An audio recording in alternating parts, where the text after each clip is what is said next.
Hi everyone, it's Michelle here. Today I have a tutorial and also a giveaway. I ordered this stamp set on Amazon and they actually gave me 3 instead of 1. So at the end I'll be giving away 2 of these, so stay tuned for that. On screen here I just have a couple of cards that I've already made with the stamp set. It's a really fun stamp set to play with and I've been doing a lot of watercolor with them, so that's what I'll be showing you today. And here's just one more card on screen that I've already given away, so I just have a photo of that.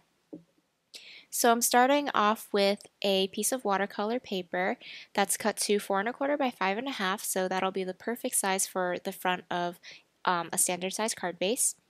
And I'm just pulling out these butterfly stamps right now. These are cling stamps, so they're made of red rubber and you can mount them onto an acrylic block or just like any normal clear stamp. And I also have a sentiment set from My Favorite Things that I'm pulling out just to pair along with these butterflies. And I'm pulling out one that says, "You are a special blessing in my life." And I just really love this stamp set because it has a lot of really heartfelt sentiments that I think are great. So I'm pulling out my Hero Arts dye ink and I'll be stamping these butterflies. This ink is waterproof and also stamps really black, so it works perfectly for what I'll be doing today. I'm going to be going with a watercolor look, and I have that card up in the left-hand corner, which I'm going to be using as a guide for what I'm doing today. So I'm stamping 3 butterflies just like that card has, but I'm just rearranging them a little bit just to make it a little different. So I'm using the biggest butterfly and then 2 of the smaller ones. And I'm creating kind of like a triangle placement with these butterflies just to really draw the eye to the sentiment, which I'm placing in between them. And in between, I'm just cleaning my stamps off with a baby wipe, and the ink comes off really easily with that. So now I'm pulling out my distress markers, which are kind of like watercolor markers, and what I'm doing is really quickly just placing down color, and I'm not filling in the entire butterfly here. I'm just kind of going on the insides and outsides, and later on I'm going to blend all of these colors together with water because the distress ink from the markers will react to the water and blend kind of like watercolors do. So I'm just picking combinations of colors that I think will work nicely, but you can go with whatever you want. So now I'm pulling the colors together with a water brush. This is just a really convenient way to do watercoloring. And what I'm doing is I'm just going along the edges of color and not really touching the insides and outsides, and just blending kind of that middle where there's white space so that I have a really pale kind of blend of those 2 colors while the edges stay very vibrant because I'm not adding water to them. And if it's not blending very well, I just add a little bit more ink while my paper is still damp so that I can blend that new color into that white space. And this is just super easy to do, and it doesn't take much time at all, so it's a really quick way to do some watercoloring. So now I'm going to create a background with kind of like a drip artsy look to it. So what I'm doing is adding a lot of water to the top part of my card to get it really nice and damp so that when I add color here, you'll see that it starts moving immediately. And it's just really cool to watch how that works because you have that water there. The ink spreads really easily. So you can see I'm just dabbing it and like tilting my paper, and the paint really just drips on its own. So I'm adding these pink and purple colors.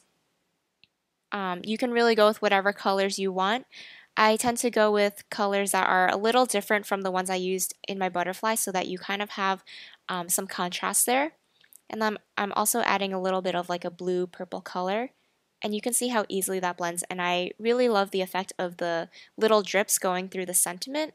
And since I use waterproof ink, it doesn't bleed with any of that, so it's just a really cool effect where you can see through the watercolor.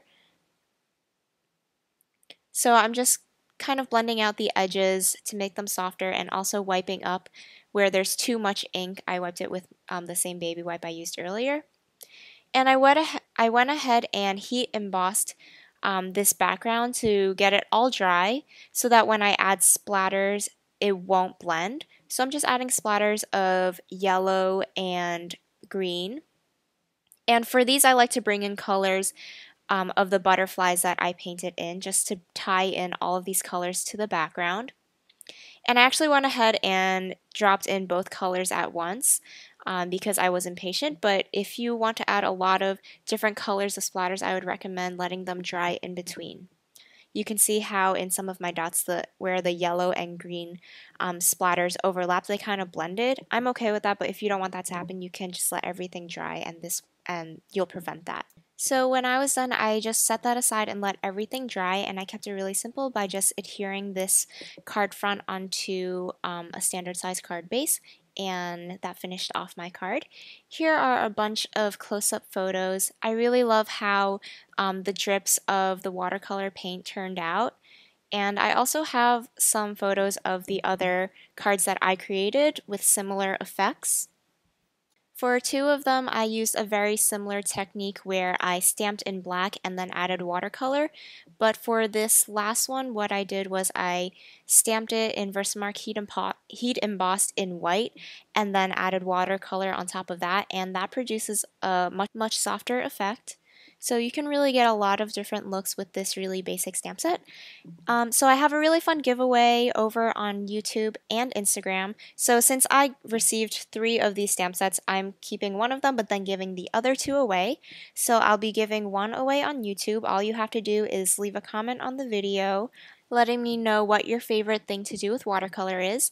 And I have my Instagram username on the screen here, so you can search me up and click on the post and just tag a friend on Instagram, and you can tag as many friends as you want. So I'll be picking a winner from both of these platforms, so go ahead and enter both of them if you want to. Thank you so much for watching this video. I really hope it was helpful for you. And if you want to see more tutorials, you can subscribe to my channel or also check out some of the other videos I have on screen. Thank you so much for watching, and I hope to see you again soon.